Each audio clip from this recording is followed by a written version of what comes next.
Hello and welcome to another exciting and inspirational edition of the Helping Hand TV show. As you know, the Helping Hand will focus on the abilities of persons with disability. H4P is 10 years old. We are bringing dignity to disability. H4P, here for perfection. We have made changes to people's lives that you are perhaps not aware of.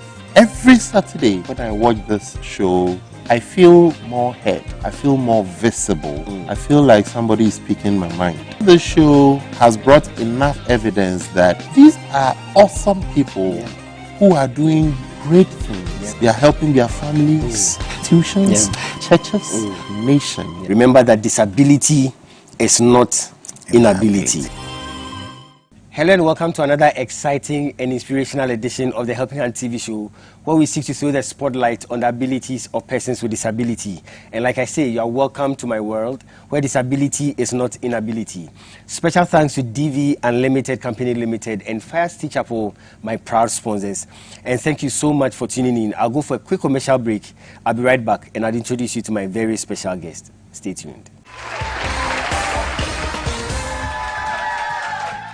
Hello ladies and gentlemen, you are with me, the voice of ability on air for persons with disability, and today I want to introduce you to someone with so much ability. Some people call her the greatest friend, others call her the sweet companion, and others still call her the faithful worker. She is dependable, reliable, and adorable, and she's committed to lending you a helping hand anytime, anywhere. Distinguished ladies and gentlemen, help me welcome DV Cleaners.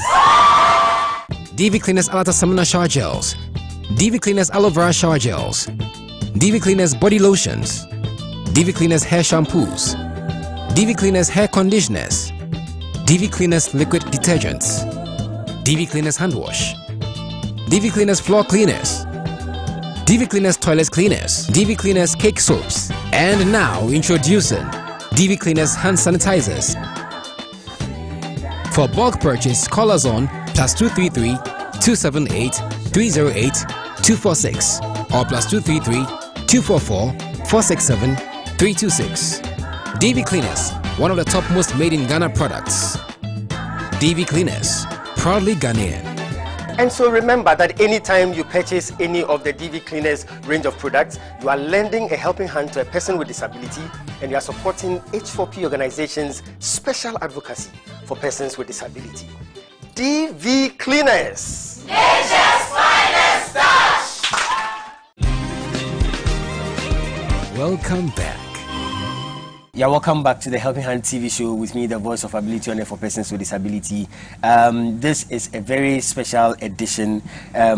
We are celebrating a very honorable man. His name is Mr. Eric Kwabla Ofori. He's the founder of New Horizon Educational Center for the Blind. He has an incredible story. His life is incredible, and I'm going to let him share his life with us. Mr. Ofori, thank you so much for making time. Thank you. It's an honor to have you here in the studios. So it's my pleasure to be in the presence of the bishop. Thank you.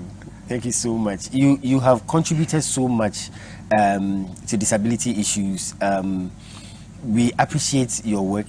We congratulate you for what you are doing.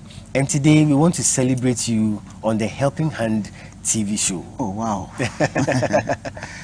So let's begin from the beginning.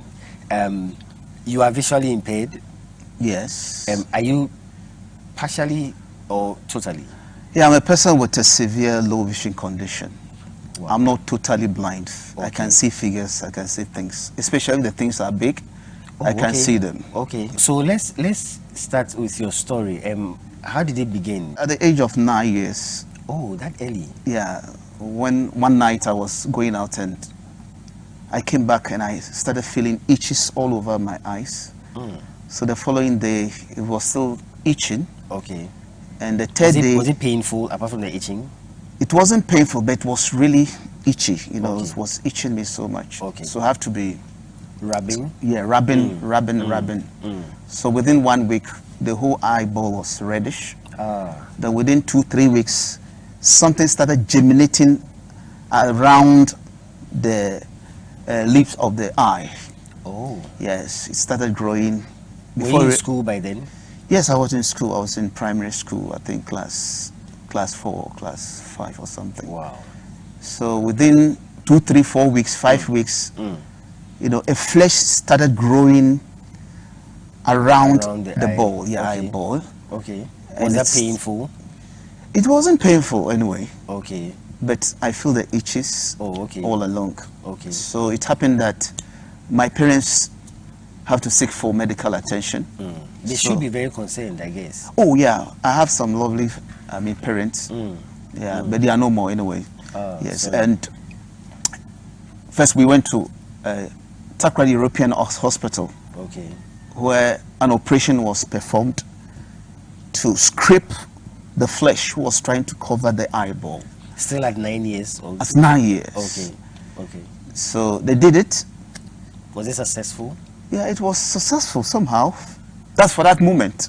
Okay. But when we came home, about within 2, 3 weeks, the flesh started coming, and it's now coming with force. Oh no. Yeah, and it was really, very terrible. So my mother had to think and think and think, even develop heart problems. Oh my God. Yeah, so it's happened that... Are you the only son? No, I have other 4 siblings. Okay. I'm the firstborn. Oh, okay. Yes, of my parents. Okay. Yes, and so we have to go to try other, you know, when it's happening like this, someone say, yeah, cuckoo, let's try this. So maybe a Philippa or is the house and all that. So we're trying all these things. You go to a herbalist, you squeeze some leaves which are so acidic. But Mr. Ofori, before you continue, you went to the hospital, surgery was performed. Yes. Now it's coming back. Why not go back to the hospital? Yeah, you know, when it happens like this, as I said, they say it's cocoa, so it needs to be treated traditionally. So that it stop it from growing again. So they started doing all those treatments. Sometimes you go to a place, they squeeze leaves. And I want to advise that anybody who has sight problem should never squeeze anything acidic on the eye. Wow. So it's rather affected the eyeball, my seeing. Oh, okay. My seeing was intact, but it was the flesh that was trying to cover the eyeball. So it was closing like this. So if I want to see something, I have to lift the lid up before I can see. Okay. Yes, but the sight was there. okay. But because of the chemicals or the leaves that were squeezing and all that, it's rather scratched the cornea, the eyeball. So it affected my seeing. So after 1 year, I dropped out from school because I couldn't see very well. So the treatment was going on for like a year? Yes. Trying everything, you know, prayers here and there. My father was a pastor. My God. So the belief that Jesus can heal me, and I know Jesus can heal me, but I know maybe God has a different purpose for all that. Yeah. So it went on, and finally, at home, one day I was seated in the house when, in those days, we have the school inspectors. Okay. So he came, the school inspector had a teacher girlfriend in our house. So he came to visit the girlfriend. Yeah, the girlfriend. And then he saw me seated. I said, hey boy, you need to go to school. Before he realized my eyes was different. He said, oh, what is happening? So is your headmaster not aware of this? I said, oh, he's aware. Because of that, when I go to class, I don't enjoy the class because I can't see very well on the board. And sometimes I have to imagine, and this is what is happening to a lot of children with low vision conditions. You know, we have psychological problems because here you are not blind and you are not fully sighted. So in between, you are like a bat. Yeah, so sometimes you have to imagine things, and the teacher will be caning you, 1 + 1, 2 + 2, and later I have to drop out. So as at that time, even when you lift the eyelid, you can't see well? Yes, it was getting worse. So the school inspector asked my headmaster to proceed immediately to the house. So he came and said, so you have this boy and don't refer the child to the hospital?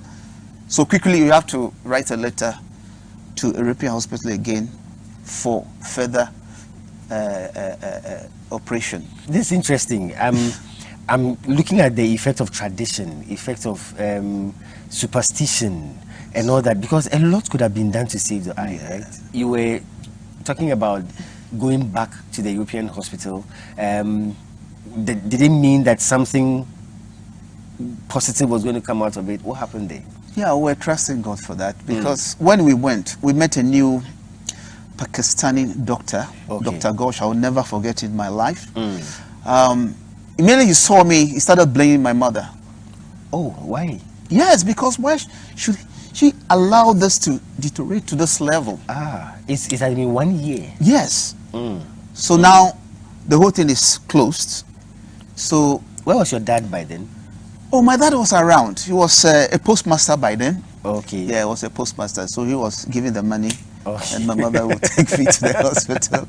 Yeah, I know, fathers, that's the role they play. Yeah. Yes. Yeah. And the operation was done again. This time I have to be in the hospital for almost 4 months. Wow. Yeah, so you have to operate the severely affected eye. Okay. Yeah, they have to. So what they have to do is they try to separate the ball from the flesh. Okay. And then they use something like a plastic something to put on the eyeball to prevent it from coming in contact with the flesh. Okay. For almost 3 weeks. Wow. So I have to lie at my back for almost 3 weeks. I've been fed, I've been bathed and everything on the bed. My goodness. Yeah, so after that, they started removing the stitches. So by that time you were like 10 years old? Yes, I was moving up to 10 to 12. I'm wondering, a child between 10 and 12 lying on your back for 3 weeks, how did you manage it? Because children are troublesome. Really, it was a hell, you know. But because, you know, I want the cure. Exactly. So I have to obey. Did you understand what was happening at that age? I felt very, very bad. I used to cry a lot because here I am. My friends were in school and here I am in the hospital. And I cannot see. So what is my future? What am I going to do? So I cry a lot. What was the effect of this whole thing on your mother? You know, I'm the firstborn. Yeah. Yeah. They believe in Christ to save this situation. Yeah. And it's like this. So she was really worried. Yeah, she was worried. Mother was really, Annie was really, really worried. And it came to a time she developed a heart problem. That we have to take her to the hospital and all that. But all the same, by the grace of God, at least I was able to retrieve at least 30% of my seeing. Wow. Wow. So the operation was a bit successful, right? Yes, it was a bit successful. And that's us. So my advice to people is, please, when you have a child with such condition, send the child to the hospital. Yes. Though you can't have your sight fully recovered, but at least a certain degree can be recovered for you. Okay. So you can use it to, you know, move about with it. So what would you say to those who are bent on traditional sources of medication, going to the herbalists and all that? What would you say about that? Oh, what I would tell them is, please, they should, you know, slow down. Okay. Yeah, and then rather look to other medical interventions like going to the specialist because they are trained to take care of the eyes. You know, some also believe that some of the herbs can cure. Yeah. You know, yeah. I mean, that's it. That some of the things, they work. If they don't work, they won't have gone to the herbalist. Yes. But with the eye, please, it's very, very important because it's delicate. You know, anything can affect your eye and your life will be different. So I will advise them to ensure that they go to the hospital. Wonderful. For better attention. Well, let's go for 60-second success. When we come back, we'll talk to Mr. Ofori, how he managed throughout. Let's go for 60-second success. We'll be right back. Stay tuned. Focus. True grit. Keep going. Keep your eyes on the prize. No stopping, because winning is not an option.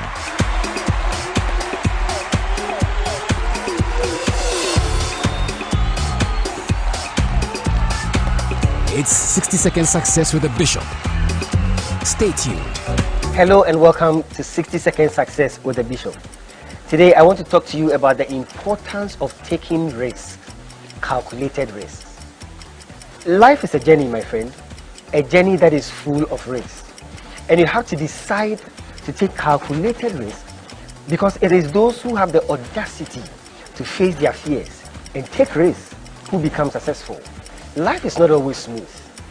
Life oftentimes is a curved path of turbulence and it demands a lot of diligence so that it can lead to a life of success. Successful people know that in the journey of life, there are times of rain and there are times of sunshine. It is ordinary people who rest because of the rains, but successful people work and they take risks because of the rains. Great success only comes to those who are bold enough to take great calculated risks. Thank you. Welcome back. Yeah, welcome back to the Helping Hand TV show with me, the voice of ability on air for persons with disability. We are still celebrating a very special man, Mr. Eric Kobla Ofori. He's the founder of New Horizon Educational Center for the Blind. Sir, again, thank you so much for your time. Thank you. So now you have recovered about 30% of your sight. How was education for you? Education was really challenging because with 30%, you can still see very, very well. So I thank my mother so much. At home, when I was not fully recovered, my mother would read to me. Oh. Yeah, you do. Especially we started with the Bible. Wow. So you read to me, and then as I was recovering gradually, and with the closeness to the textbook, if it's very close, then so I use the remaining sight to be reading. Yeah, that's where I developed the skill in reading. Yeah, with the Bible, and then I was somebody who's very inquisitive. Yeah, I like to learn. So whenever you see me, I'm with people who are, well educated. Wow. Yeah, and my father and mother, they speak English in the house. Oh, okay. So I picked that. Yeah. And from there, I started, reading. So everything I get hold on, I'll read. Okay. Yeah. I went to formal school up to Form 4. Did they understand your condition? Yeah, at that time, they were not really in grips with disability. That would be very difficult. So they treat me as normal. And sometimes I'll be placed at the center somewhere. And at that time, I don't have that confidence to say that, look, I can't see very well, so bring me forward or something. So it was one day when a practicing teacher came around and supported me as I was, trying to write and trying to read. I'll come close to the board, come and do it, and then go back and all that. Then he said, look, where do you think when you sit will be, okay for you? Wow. So I told, okay, if I can sit very close to the blackboard, I think it will help. So immediately moved my desk to the front. So when you enter the class, I'm the first person you see even before you see the teacher. So from there, I realized I had access. Okay. And with that, those days, when they when they are calling the exam, number one, first, second, third. I remember those days. So usually I'm the second to last. But with this, and it's because of the condition. It's not because I'm not clever, but because of my condition, I have to, just cope with it. And isn't it strange that the other teachers didn't realize it?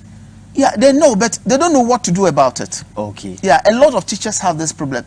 Yeah, you see, the training that they have, they are trained. Okay, this blindness, but they are not trained how to give the necessary accommodation to somebody with a disability, and that's what is happening. But right now, I think knowledge has increased. Yeah, there's a lot of awareness going on, and I think the schools, they are trying to do their best to ensure that they give the reasonable accommodation.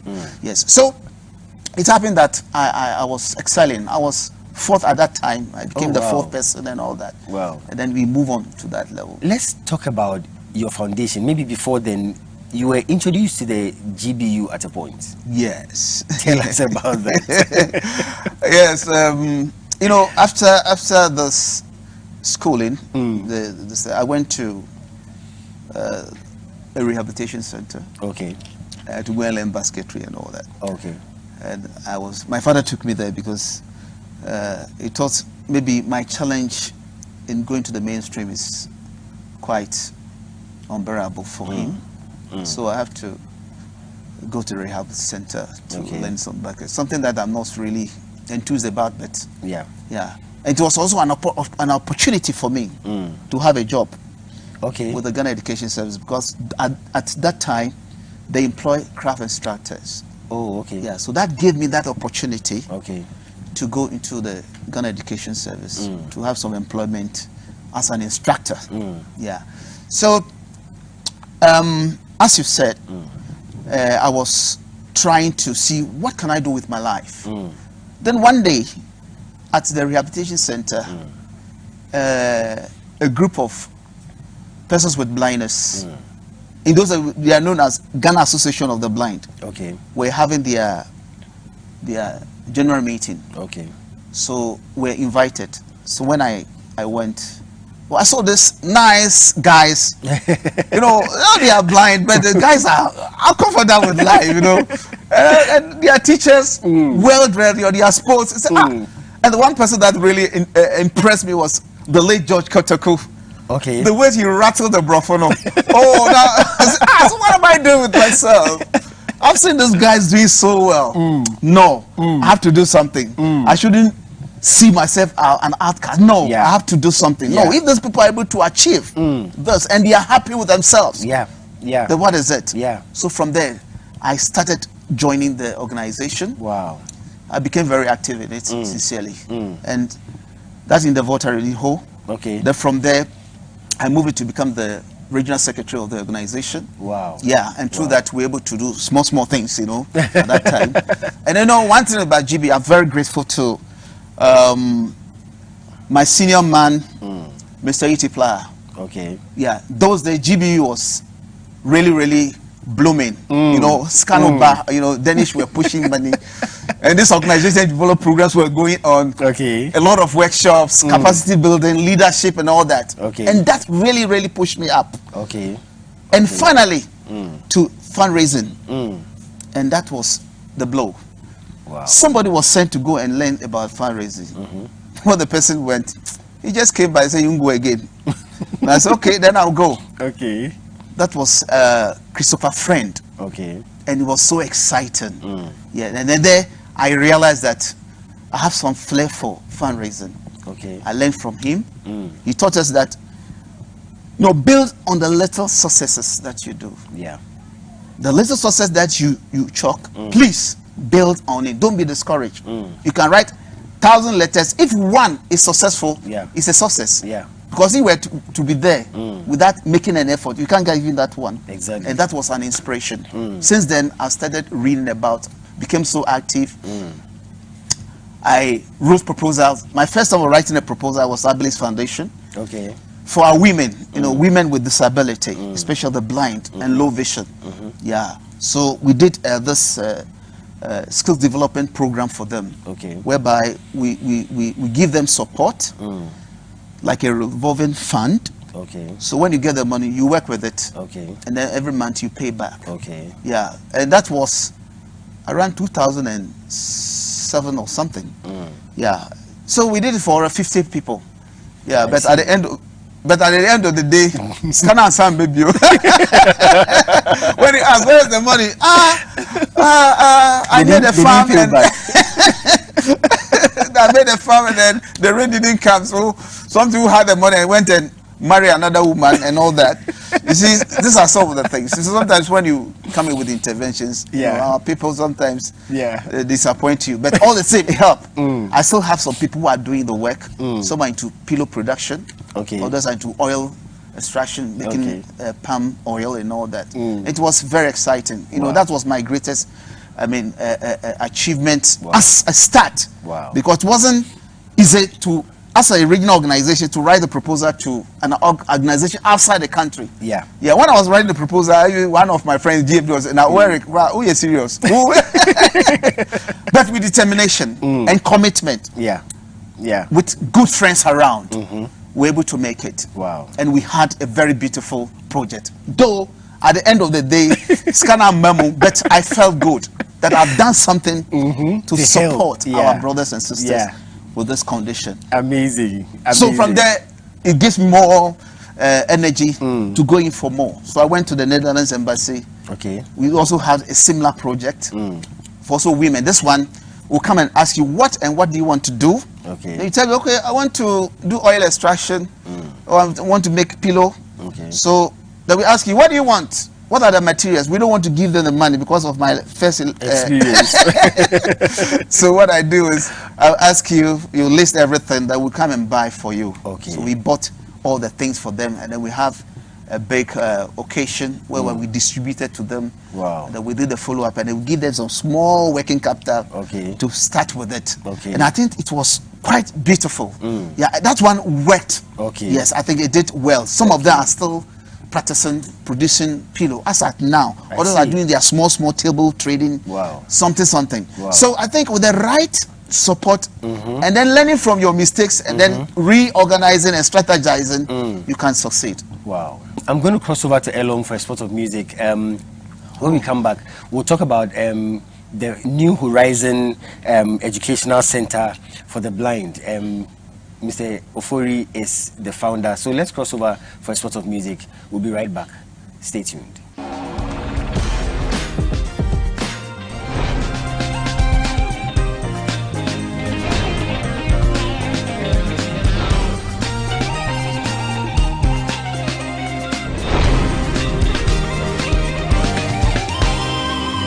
Is the music segment on the Helping Hand TV show.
Welcome back.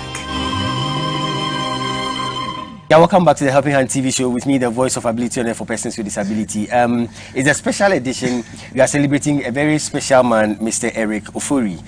He's a founder of New Horizon Educational Center for the Blind. So we want to talk some more about that.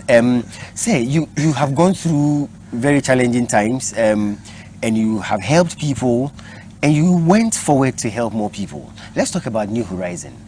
Okay, thank you so much for this great opportunity. Yeah, it's happened that though I was a teacher. So where are you situated? New Horizon Educational We Center? are based in Ho. Ho, okay. Yeah, okay. the city of the Volta region. Okay. That's where we are based. Okay. And we do everything from that level to other communities. Okay. Yes. So before I started the New Horizon Foundation of the Blind. Actually, it's the New Horizon Foundation of the Blind. Okay. But the project that we are doing is the New Horizon EP Education Center for the Blind. Okay. A center that we prepare children with visual impairment so that they can participate within the mainstream. We believe in inclusiveness. So before that, I want to really appreciate Dr. Obia Samoa. Yeah. Yeah. And Lisbeth, I'm mentioning your name. Yes, Lizzie, they were the people who really pushed me. Wow. They gave me that support. Wow. They saw what I was doing, and they asked me, Eric, do you like to go for some training somewhere? I said, oh, surely, no problem. Anything that can help me to render more services to our brothers and sisters, I will do that. So it happened that in 2008, there was an application from India. Okay. Yeah, it's from the International Institute for Social Entrepreneurs. Okay. Yeah, so it happened that I was, admitted. Okay. And I became a student over there.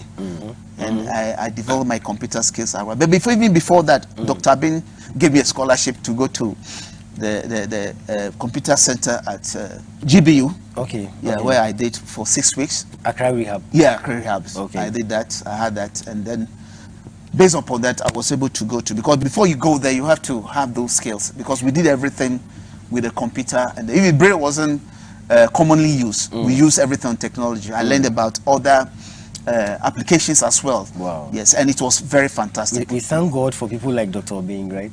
Oh, Dr. Abid, yes, me padio. He's a very good friend of mine too. Oh, you're really? Yeah. Okay. Great. Yes, and so at that place, you have to state a project that you want to undertake. Okay. So looking around, look at my situation and my condition, and then one thing that kicked me was when I was in Ho. Okay. I developed some passion for children, especially with visual impairment, because I personally went through that ordeal, and I said, no, I have to do something about this. Yeah. So I had one girl called Aquile. Okay. They were twins, and she is totally blind. She doesn't have even an eyeball in the socket whereby you can say that you had eyes.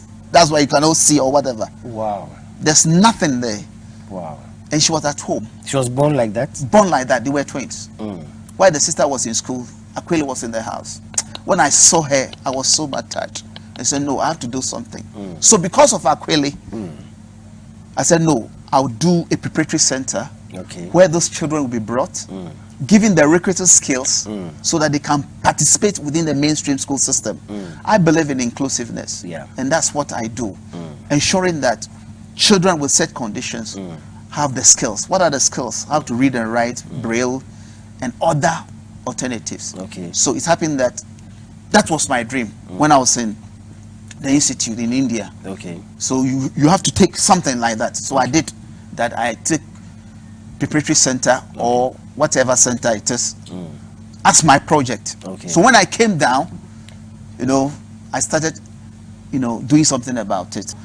When you are taking a move, God placed people in some places for you who can help you to achieve your dream. Yeah.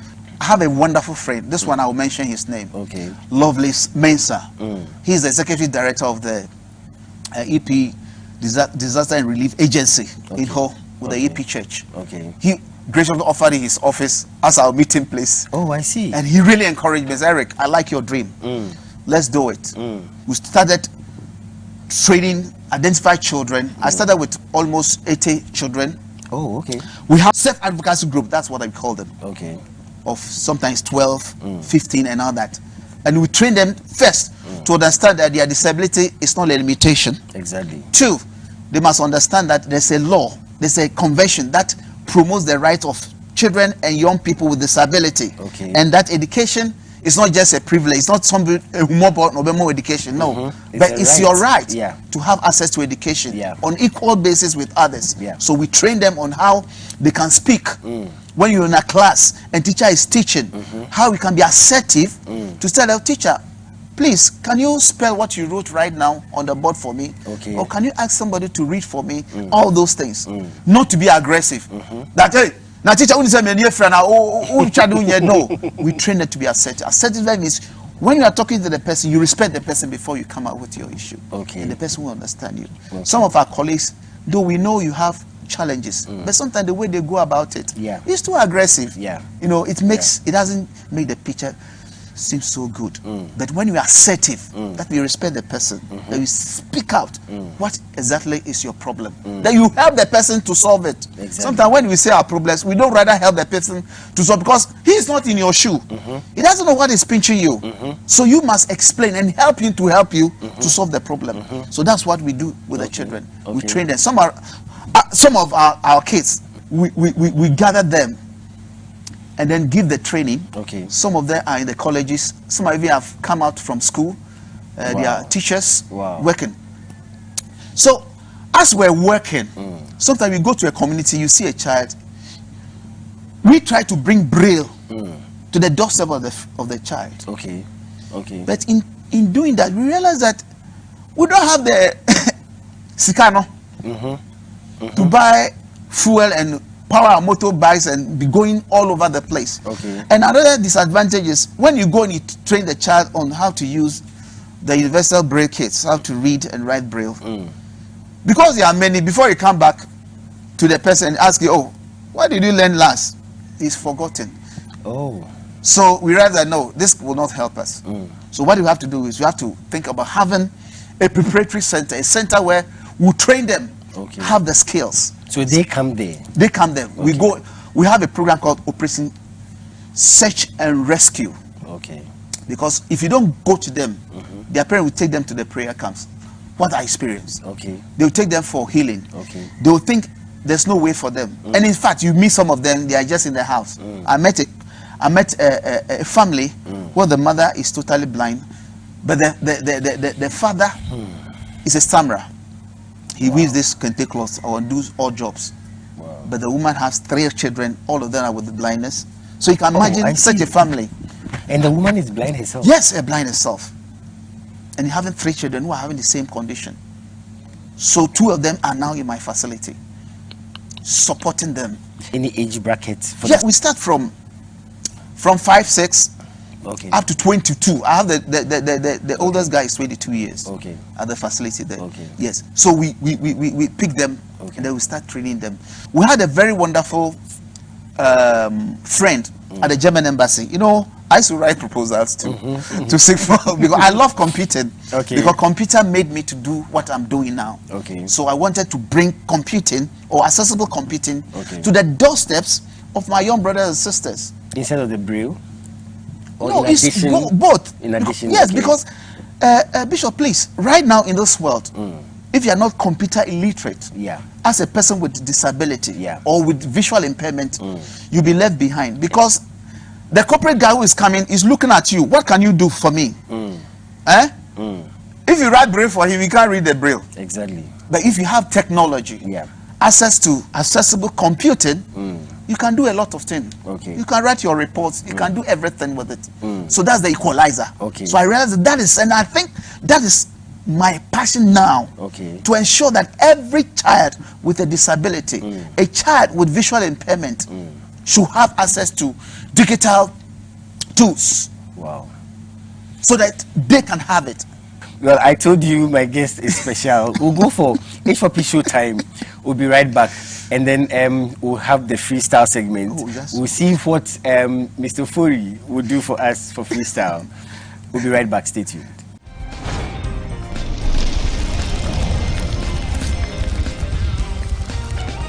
H4P, celebrating 10 years of bringing dignity to disability. Hooray! It's H4P Showtime.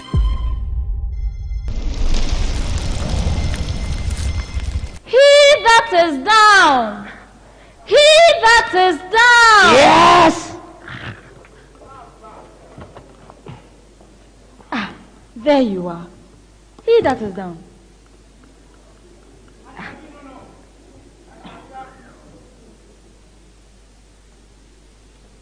Oh, Abba.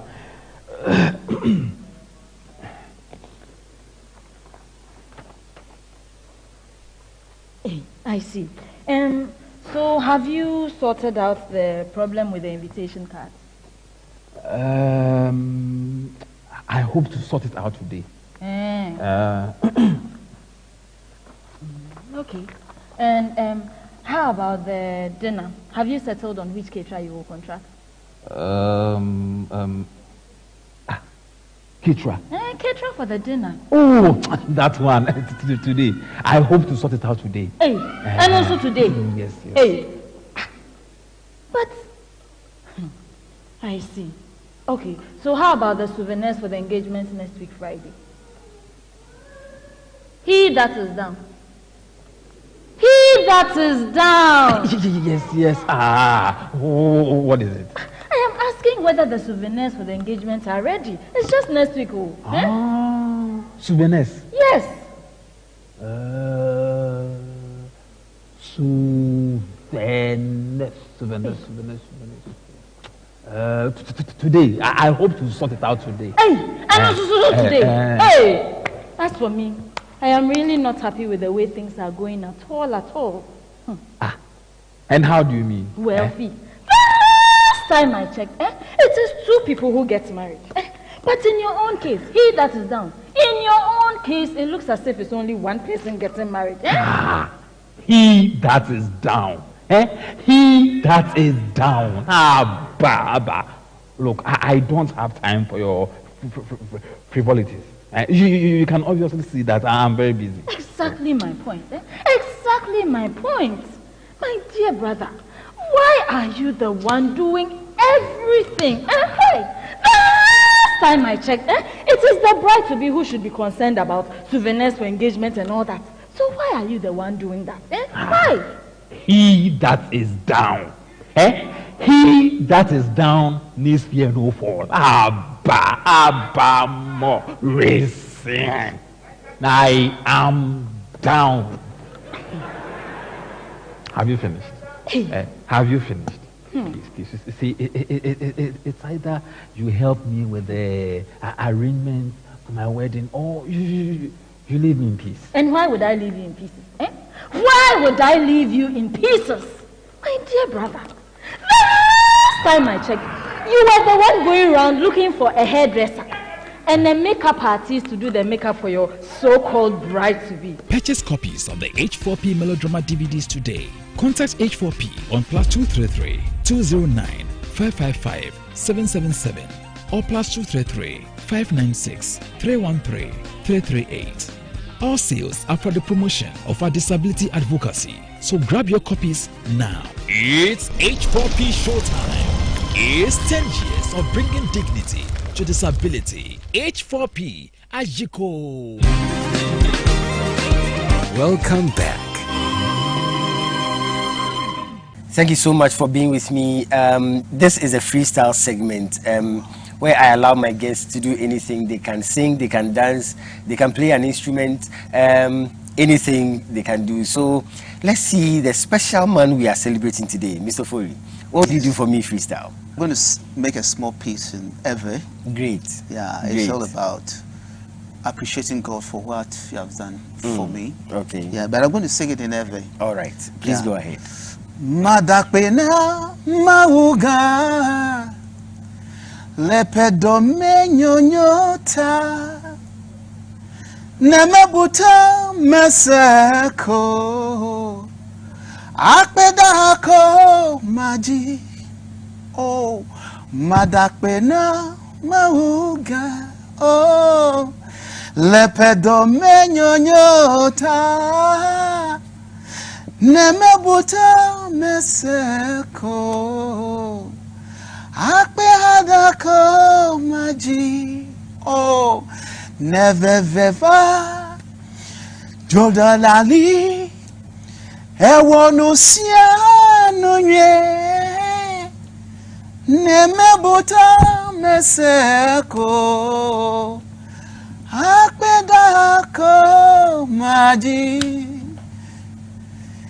Veveva jijodoli ewonu sianu nye nemebuta meseko